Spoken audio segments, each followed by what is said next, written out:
Welcome to the Vibe Coders Manual Episode 2, brought to you by AI. Backed by lots of research, the podcast that tells you how you turn Vibe revenue into real revenue. It is really good to be back. And today, man, we are tackling just a monster of a topic. We're looking at the absolute state of the union for AI SaaS in 2026. Yeah, specifically, we are diving into our focus for today, AI SaaS Validation and Growth Strategies 2026. And I kind of want to set the scene for you right now, for the listener, because maybe you're sitting there right now with cursor open on one monitor. Right. Maybe you've got V0 running on another, and you just have this frankly incredible power at your fingertips. It really is unbelievable, isn't it? Like, if you just look back maybe 3 or 4 years, the barrier to entry for building any kind of software was high. You needed to know syntax. You had to understand state management. Tech configurations. Oh, God, yeah, the Webpack nightmares. But now, it has effectively dropped to zero. We're just calling it vibe coding now. I really love that term, vibe coding. It fits perfectly, though, right? You vibe with the LLM. You sit there and describe what you want in plain natural language. You say, make me a dashboard that looks like it was designed by Apple in 1984, and poof. It's just there. Yeah. You have a React app. You have a backend. You have your database schema all mapped out. It honestly feels like magic. I mean, I was actually playing around on Saturday morning, just spinning up this little utility app to track my coffee consumption because I'm trying to cut down on caffeine. Good luck with that. Thanks. I need it. All right. But it took me maybe 15 minutes. 3 years ago, that was a whole weekend project. Oh, absolutely. And 5 years ago, that was a whole startup. You would have needed seed funding for that. Exactly. And that right there is the blessing, but it is also the massive trap because building is trivial now. The act of building is no longer the bottleneck. Right. The code itself is basically a commodity at this point. It's totally a commodity. The new bottleneck, the thing that actually matters, is validation and your unit economics. And that is what is keeping developers up at night right now. Or, well, it's what should be keeping them up. Yeah, because the risk isn't, can I build this thing anymore? No. The risk is that you build what we are all calling an AI wrapper. The dreaded wrapper. We hear that term thrown around a lot in the community. We do. And usually it's used as a pretty big insult. But technically speaking, it really just means a thin software layer over a frontier model like GPT-4 or Claude. Right. The real risk is that you build this wrapper and you either get absolutely crushed by API costs because you didn't do the math. Or you build this technically flawless app that just perfectly solves a problem that literally nobody cares about. Exactly. We call those zombie companies. Zombie companies. They walk, they talk, they process millions of tokens. They might even have a bunch of active users. But financially, they're completely dead on arrival. So that brings us to the mission statement for this deep dive. Because this isn't just going to be generic, follow your dreams and iterate startup advice. We are doing a hard technical and economic breakdown today. Yes, we are. We're going to look at how you actually validate ideas before you prompt a single line of code. We are going to talk about structuring your pricing so you don't literally go bankrupt. And we're going to tear down this company called Lovable that is just absolutely crushing it right now to see how they navigated this exact minefield. We have a ton of ground to cover today. Yes. Everything from mining Reddit for user pain points to putting your competitor analysis on complete autopilot. So let's just jump right in. Section 1, the trap of build it and they will come. It is the classic developer trap. Yeah. And honestly, with tools like Cursor, the temptation is just so much stronger than it ever was before. Oh, for sure. The feedback loop is instantaneous now. You get a random idea, you type a prompt, and you instantly see a shiny new button on your screen. It feels like real progress. It totally hits that dopamine center in the brain. It's like, look, I made a thing. It's super addictive. It is really addictive. But usually, that feeling of productivity is actually just active procrastination. Wow, yeah. You are avoiding the really hard, messy work of talking to actual human beings by doing the easy work of talking to an AI. We really need to go back to the old way, which ironically is the only way to survive in 2026. We need to talk about customer development. This is the methodology that Steve Blank made famous, right? Yeah, the absolute legend. And his core philosophy is summarized in this thing called the Customer Development Manifesto. The #1 rule in there: there are no facts inside your building, so get outside. Which is tough. Let's be honest. We are developers. We are the most inside the building people on the face of the planet. We really are. We love our screens. We love dark mode. We really do not want to go outside. No, we hate it. But the point that Blank is making is that inside your office or, inside your bedroom, all you actually have are opinions. You have a hypothesis. You sit there and think, I bet people really want an app that generates cat memes in the style of 19th century impressionist painters. I mean, I would probably buy that. I'm just putting that out there. Right, but you think you would buy that. That is an opinion. You do not have a fact until you talk to a real human being who actually pulls out a real credit card and says, here is $5, please give me the impressionist cats. Fair enough. So, Blank lays out these 4 steps: customer discovery, customer validation, customer creation, and company building. But for our deep dive today, we are really zooming in on those first 2. Discovery and validation. Yes. Because this is where the whole concept of the pivot comes into play. And I think people in the indie dev scene misuse this word a lot. Oh, completely. I think a pivot is just, changing your mind. Like, oh, I was building a to-do list app, I got bored of it, so now I'm building a crypto game. Right. I'm pivoting because I saw a cool new Ano tutorial on YouTube. Exactly, and that is not a pivot. That's just a distraction. In this specific framework, a pivot is a structural course correction that is entirely based on hypothesis testing. Okay, give me an example. Look at Groupon. Do you know how they actually started? They were a daily deals site from the beginning, weren't they? Like coupons and stuff? Eventually, yeah. Yeah. But they actually started as this platform for social advocacy and fundraising. It was originally called The Point. Really? I didn't know that. Yeah, the whole idea was if enough people commit to doing this specific good deed or giving to this cause, we'll all do it together. It was entirely about collective action for social good. Okay. That's very different from getting half off sushi on a Tuesday. Extremely different. But they went out and they tested that hypothesis. And they quickly realized the social advocacy model just wasn't scalable. It was incredibly hard to monetize. But the underlying mechanism, that tipping point where a deal or an action only activates if a critical mass of people join that part, actually worked brilliantly. Oh, I see. So they essentially kept the underlying tech, but they pivoted the business model itself to daily deals.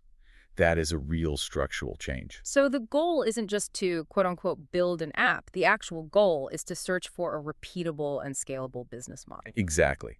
And you desperately want to do that search before you burn through your entire runway on OpenAI API costs. Okay, so we agree. We need to get out of the building. But physically going out and surveying people is incredibly inefficient and, frankly, terrifying for a lot of solo devs. If we need to find real problems, where do we look digitally? Which brings us perfectly to section 2. Mining for pain. I really love this concept.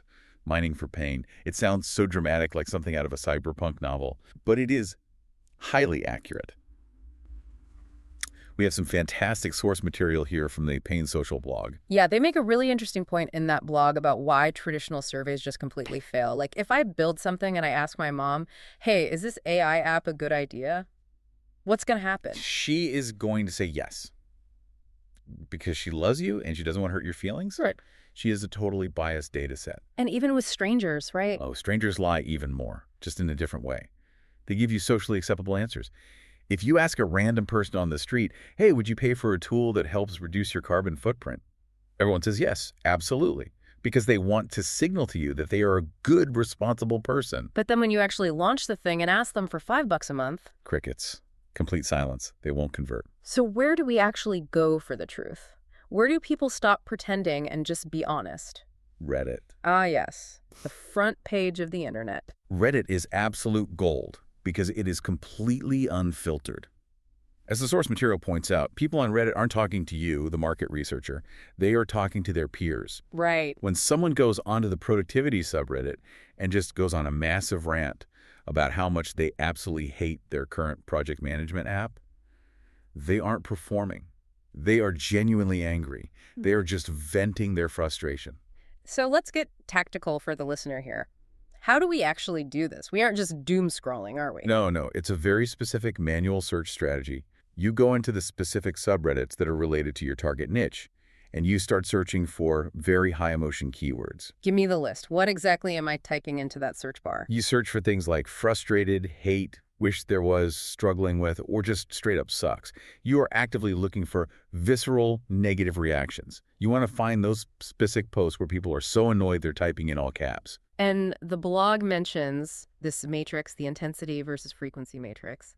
This seems like a really crucial concept for filtering out all the random noise. It is critical. Think about it this way. If you see a specific problem mentioned, say, 100 times, but the sentiment is just this mild passing annoyance like, oh, I gotta wish this button was blue instead of green, that is a high frequency but low intensity problem. Right. You cannot build a sustainable SaaS business on that. Yeah. Nobody pulls out a credit card to fix a mild annoyance. But what if you see a problem mentioned maybe only 20 times, but the emotion attached to it is extremely high? Like, I am desperate. I'm actively losing client money because of this bug. I will literally pay anything for a fix. That is high intensity. Yeah. That is exactly where the gold is. You want to focus on solving the problems that keep people awake at night, not the problems that slightly annoy them while they drink their morning coffee. We actually have some really concrete examples from the sources that they found using this exact methodology. Yeah, if you look at the Bangalore real estate subreddit, they found people consistently posting about their difficulty finding reliable real estate agents. Which sounds pretty generic at first It glance. does sound generic. But when you open the threads, the comments were just filled with these horror stories. People getting completely scammed, losing massive security deposits, wasting months of their lives. That is a high-intensity problem. Or over in the e-learning subreddit, they found complaints about low engagement in compliance training. Now, see, that sounds incredibly boring to you and me, because compliance training is just inherently boring software. But if you are a corporate HR manager, low engagement isn't just a boring metric. It means your employees aren't legally certified. It means if something goes wrong on the factory floor, the company can get sued for millions. That is a hair-on-fire problem for that specific buyer. And the productivity subreddit is just always a gold mine. People always complaining about difficulty managing distractions. But the key here, and the sources really emphasize this part, is you have to look for a willingness to pay. That's right. You are scanning those rants for specific phrases like, my current solution costs X dollars a month, but it completely sucks. That single sentence validates two massive things instantly. Number one, the problem is very real. Number two, there is already an established budget for it. If they're already paying for a broken solution, they're basically begging you to build a working one. Exactly. Okay, so once you actually find that pain point, you have to frame it correctly. You can't just start throwing random AI features at it. And this brings in the jobs to be done framework from Cascade Insights. Jobs to be done, or JTBD, is a fantastic mental model. It forcibly shifts your focus away from features and moves it toward outcomes. The classic marketing example is, people don't go to the hardware store to buy a drill. They are there to buy a quarter-inch hole in their wall. But Cascade actually breaks that down even further. They say there are three distinct types of jobs: functional, emotional, and social. Right. So let's apply this directly to a vibe coding project. Let's say you're building an AI inventory management tool. The functional job is pretty straightforward. Manage my inventory so I don't run out of stock. That is the absolute baseline. If your app doesn't do that, you don't even have a product. But what about the emotional job? The emotional job is feel confident that I have accurate data. Anxiety reduction is a massive, often overlooked product feature. If your user is waking up at 3 in the morning panic about their warehouse stock levels, and your tool fixes that anxiety, you have won. You aren't really selling software at that point. You are selling sleep. I love that. And then the social job. The social job is look proactive and smart to my boss. This is huge in B2B SaaS. If your AI tool automatically generates a weekly report that makes the user look like an absolute genius in their Monday morning status meeting, they will never churn. They'll fight procurement to keep your software. They will go to war to keep your software because it elevates their social standing in the company. So when you are sitting there deciding which project to build, you need to look for jobs that are high friction, high frequency, and high value. Exactly. Think about an AI email filter. That is high frequency because we do email every single day, and it's high friction because sorting spam is incredibly annoying. That is a solid candidate. What about something like an AI marketing campaign generator? That might be high value, sure. But if the user only generates a campaign once a quarter, that is very low frequency. It is extremely hard to build a sticky daily habit around a tool you only open 4 times a year. Okay, so we understand how to look for this pain manually, but come on, we are developers. We want to automate everything. We don't want to read Reddit threads all day. Let's get technical. Section 3, automating validation with the idea Sieve. This is a seriously cool project by a developer named Khaled Zaitar. For the technical folks listening, this is where it gets really interesting. He built an entire autonomous AI agent system to literally just find reasons why your ideas won't work. I just love the inversion mental model here. Instead of building something to confirm your own biases, you engineer a machine specifically designed to destroy your dreams. Ideally, yes. It is basically masochism as a service. So let's look at his stack. He's using React 19.2 for the front end, he's got Ono for the back end, and he's running it all on the Bun runtime. For the database, he's using PostgreSQL with Prisma. That is a very modern 2026 stack. It's fast, it's incredibly light. Ono and Bun are just screaming fast compared to the old Express and Node.js days. No, yeah, night and day difference. But the real secret sauce of the idea Sieve isn't the React app, it's the prompt engineering. He wrote a 730-line system prompt that strictly defines the validation methodology for the agent. 730 lines, that is practically a novella. What on earth is in there? It explicitly defines the persona the AI should adopt, the logical constraints it has to follow, and these specific tone modes. So if the user, you can set the AI to be encouraging, optimistic, or, my personal favorite, brutal. Brutal mode. Your idea is absolute garbage, and here is a bulleted list of why. Basically, yeah. In brutal mode, it actively hunts for reasons to kill the project immediately. It'll tell you the total addressable market is way too small, or competitors X, Y, and Z already do this exact thing much better than you ever could, or your unit economics fundamentally do not make sense. But let's talk about the cost of running that. Because if you are feeding a 730-line system prompt plus all the web search context into a frontier model like GPT-5, that gets really expensive if you're trying to iterate through 100 different ideas. And that is exactly where his engineering really shines. He implemented a two-model strategy. He uses GPT-5 Mini for all the grunt work. The mini models are honestly so good now for basic logic and data parsing. They are incredible. So he uses the mini model for the heavy research tasks, searching the web, gathering pricing data on competitors, parsing through long Reddit threads. That is extremely cheap and really fast. Then he only spins up the big gun GPT 5.2 for the final synthesis and the executive report. That is a brilliant architectural choice. So the mini model is basically the unpaid intern doing all the frantic Googling, and the 5.2 model is the highly paid senior consultant who just writes the final executive summary. Precisely. And the cost breakdown he shared is super impressive. It costs him about 12 to 15 cents per validation run. If he had just lazily used the big model for the whole chain, it would easily be 3 to 4 times that price. Yeah. And when you are trying to quickly validate 100 different ideas, that margin really adds up. One thing I always worry about with using AI for market research is hallucinations. We all know LLMs absolutely love to just make up competitors that don't exist to please you. It'll say, oh yes, Google already has a highly successful tool called Google Cat Meme Generator. Don't build this. Right, the hallucination problem. To combat that, he uses Zod schemas. For anyone listening who might not know, Zod is a TypeScript schema declaration and validation library. He uses it to forcefully constrain the AI. It has to output its findings in a JSON format that matches a very strict structure. So the AI can't just ramble in paragraphs. No, it has to fill in specific, predefined fields. And crucially, he requires Tavily search results for all citations. If the AI cannot provide a live, verifiable URL for a competitor it claims exists, it isn't allowed to list it in the JSON. That is a fantastic constraint. It gets better. He programmed a hard rule.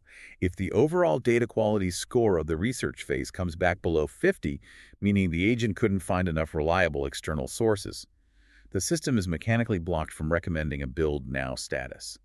It forces a caution or a pivot recommendation instead. That is remarkably rigorous. I really like it. Okay, so let's say you've mined the pain on Reddit, you've run the idea through the idea sieve, and the AI says, okay, maybe this isn't a terrible idea. Now you actually need to test if humans will click a button. Which brings us to section 4, the fake door test. This is a classic Silicon Valley tactic, but in 2026, it is faster and easier to deploy than ever.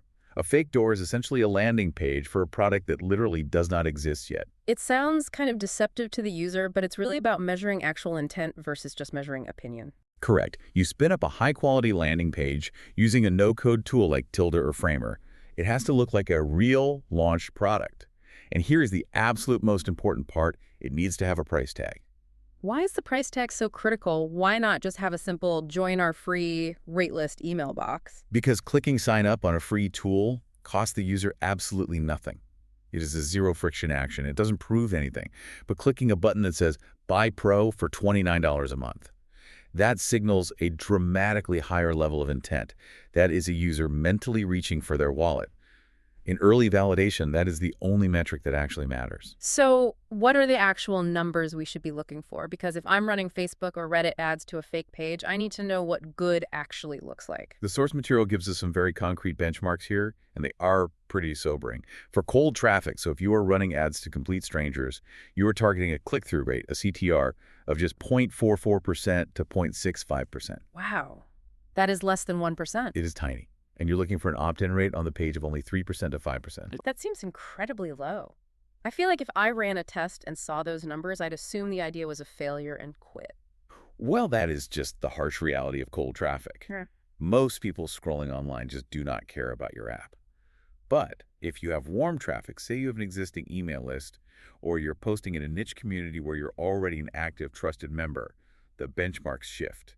You want a 2% to 4% CTR and a much higher opt-in rate of 15% to 25%. Okay, that makes sense. But what actually happens when they click that buy button? Do we just take their money and run? Absolutely not. That is literal wire fraud. Do not ever do that. You need to have ethical guardrails in place. When they click that buy button, they don't get a checkout form. They get a polite modal that pops up and says, "You're early. We are still actively building this feature. Join the waitlist for priority access." Or you could invite them to be part of a design partner program. Right. You are trading their immediate disappointment for a sense of exclusivity. Be the first to see it. Most users are actually completely fine with that if the value proposition of the tool is strong enough. There's this great case study in the sources from a Reddit user, Prestigious Wing 164, about a tool they built called Reugle. Yes, Reugle. It was designed as a dashboard for analyzing Reddit data. The developer built a no-code landing page, but they populated it with entirely fake analytics data. Not misleading data, just placeholder screenshots of charts, graphs, and a search bar. And what happened when they launched that fake door? Users came in and started giving feedback, but they didn't complain that the data in the screenshots was fake. They immediately started complaining about the interface itself. They said things like, "I really wish I could filter this specific column," or "I don't care about this pie chart at all. I need to see this other metric." That is fascinating. The fake door test didn't just validate the market demand, it actively shaped the actual product requirements before he wrote a single line of backend code. Exactly. He validated the entire UX flow without having to build the complex data pipelines first. That saved him months of pointless dev time. He knew exactly what the dashboard needed to look like because the users explicitly told him what was missing from his fake screenshots. Okay, so you've validated the idea, you have real intent, you know people want it and are willing to pay for it. Now you need to keep a close eye on your enemies. Section 5. Competitor analysis on autopilot. This strategy comes from a guide on brianchristner.io. It is a brilliant, entirely low-code workflow. The goal here is to build a competitor intelligence dashboard that just continuously updates itself in the background. That sounds amazing. How do we actually set that up? Step 1 is simple but annoying. You go and sign up for every single one of your competitors' email newsletters. RIP to your inbox. Well, no, because step 2 is where the magic happens. Use Zapier. You set up a trigger. Anytime a new email hits your Gmail, matching specific criteria like the domain name of your competitor, the automation kicks off. Okay, and then what? Zapier takes the raw body text of that email and sends it directly via API to ChatGPT. You have a predefined prompt sitting there that says, "Analyze this email, create a word cloud, perform a full SWOT analysis that's strengths, weaknesses, opportunities, and threats, and do a sentiment analysis on the tone." And then Zapier takes that structured JSON analysis from ChatGPT and just drops it into a new row in a Google Sheet. So you just open up this Google Sheet maybe once a week, and you can see exactly what all your competitors are doing, how they are positioning their new features, and what their current marketing tone is. With zero ongoing effort on your part, it is a fully automated strategic radar system. You can instantly see if a competitor is quietly pivoting, if they're gearing up to launch a major new feature, or, and this is the best part, if they are suddenly sending out massive discount codes, which usually means they are getting desperate for cash flow. I love that. It's so efficient. Okay, we need to get serious now. Yep.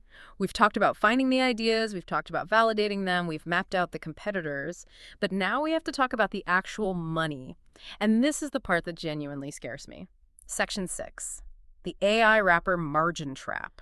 This is undoubtedly the most critical section of this deep dive for anyone who is building with LLMs in 2026. We're looking at a report from Vibe Evol titled "The AI Wrapper Margin Trap." This report warns about those zombie companies we mentioned earlier, apps that have glowing five-star reviews but are just slowly bleeding to death financially. Let's look closely at their case study on Astra AI. This is a Slovenian startup. They built an AI tutor specifically for math. And on the surface, massive success. They have 170,000 active users. Glowing reviews everywhere. Parents absolutely love the product. It sounds like a dream scenario. 170,000 users is serious, undeniable traction. It is. Until you open up their AWS and OpenAI dashboards and look at the unit economics, they're processing 50 billion tokens every single month. 50 billion, that is just a staggering amount of compute power. It really is. And they were primarily using GPT-4o to power the tutoring. Based on the standard API pricing models, the report estimates that their API costs are somewhere between $125,000 and $250,000 per month, just in OpenAI bills. And what are they charging these 170,000 users? 24 euros per month, flat fee, all-you-can-eat math tutoring. Oh no, I see the math problem. The math tutor has a math problem. They really do. And that is the exact trap, flat pricing versus power users. In the AI SaaS world, a power user isn't just a great customer who loves your brand. They are a massive existential cost center. An AI power user can easily burn 10 to 50 times more tokens than your median user. Right, so you might have a high school student who is panic studying for final exams, using the AI tutor for 6 straight hours a day. They're paying you that flat 24 euros, but their specific compute usage might be costing you 40 euros in API fees. Every single month you are paying them to use your app. Exactly. You are subsidizing their education. The report estimates that Astra's gross margins are sitting somewhere between 39% and 69%. And you have to remember, that is gross margin. That is before they pay single developer salary, before server hosting, before marketing and customer acquisition costs. That is razor thin. If OpenAI decides to raise their prices even slightly, or if the Astra user base gets just a little bit more active during midterms, they are instantly underwater. They are incredibly vulnerable, and the expert advice laid out in the report is what they call the golden rule. If you cannot map a path to a 50% gross margin within 12 months of launch, you must kill the project. Brutal. So how do we actually defend our margins? How do developers avoid becoming the next Astra? There are two main strategies. First is your pricing model. It absolutely must be usage-based or strictly tiered. You cannot offer an unlimited GPT-4o plan for 20 bucks. It literally defies the laws of physics and economics. You need a starter plan that gives them 100 queries and a pro plan that gives them 500, capped to the downside. And the second strategy? Model migration and intelligent routing. You need to use a hybrid stack. You should not be sending a prompt like, "Hello, how are you today?" to a massive frontier model. Right, you don't need a supercomputer with a PhD to answer a basic greeting. Exactly. You build a routing layer.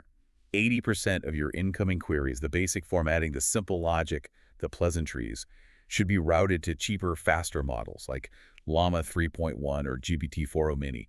You only send the highly complex 20%, the deep reasoning tasks, to the expensive frontier model. Smart routing. That makes a ton of sense. Okay, so Astra is the cautionary tale of what not to do. But who is actually doing this right? Section 7, the Lovable case study. Lovable is the absolute poster child for vibe coding success at scale. The numbers in the AI funding tracker source are just staggering. $200 million in ARR, annual recurring revenue, in just 12 months. That growth curve is faster than OpenAI. It's faster than Cursor. It's faster than Wiz.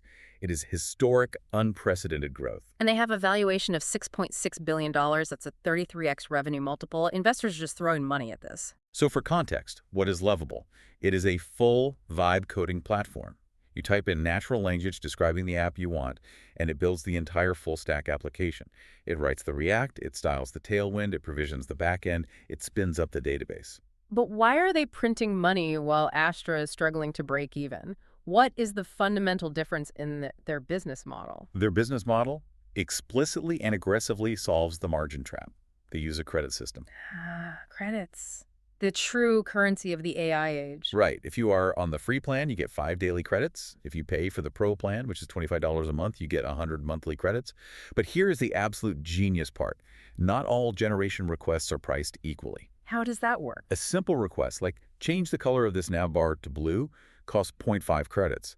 But a highly complex request, like build me a relational database schema for a CRM and integrate it with Stripe, they cost 2 or more credits. Wow. So their revenue scales perfectly in lockstep with their compute costs? If a user asks the AI to do something incredibly computationally expensive for the Lovable servers, that user automatically pays more credits for it. Exactly. They have effectively passed the API cost risk directly back to the user. They mathematically lock in their profit margin on every single AI interaction, regardless of whether you're a casual user or a power user. That is brilliant. Let's talk about their growth levers, though, because great unit economics are fine, but how did they actually acquire enough users to hit 200 million ARR so fast? Their primary engine is a massive viral loop. Free tier users come in and build these cool little apps. Then, because they're proud of it and it feels like magic, they share the app on Twitter or TikTok. Hey, look, I made this Flappy Bird clone in 5 minutes. Other people see it. They see the little Made with Lovable badge in the corner, and they immediately go sign up. They're seeing over 100,000 new projects created daily. That is insane volume. And it's not just indie hackers making little games, right? No, not at all. Their second lever is an aggressive enterprise land and expand strategy. Right now, 50% of Fortune 500 companies have employees using it. It always starts with just one rogue developer or one marketing manager using their personal credit card to prototype an internal tool quickly. Classic shadow IT. Exactly. It's shadow IT.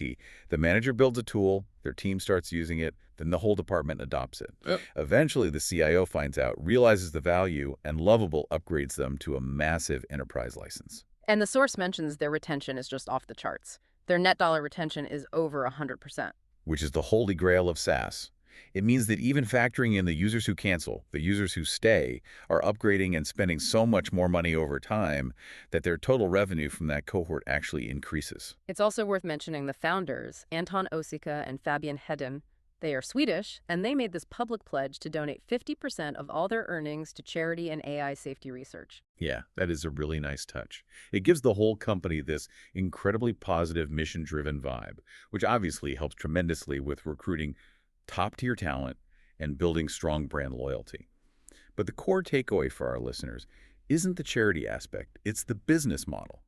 They didn't just build a cool technological wrapper. They built a structural financial engine that works perfectly at immense scale. Okay, we are coming into the home stretch here. Section 8, Growth Tactics for the Vibe Coder. Right, so we have validated the idea, we've set up sustainable pricing. Now, how do we actually get our first users without spending a fortune on Google Ads? We have this really interesting strategy from a Reddit user named Clarko in the No Code SS subreddit.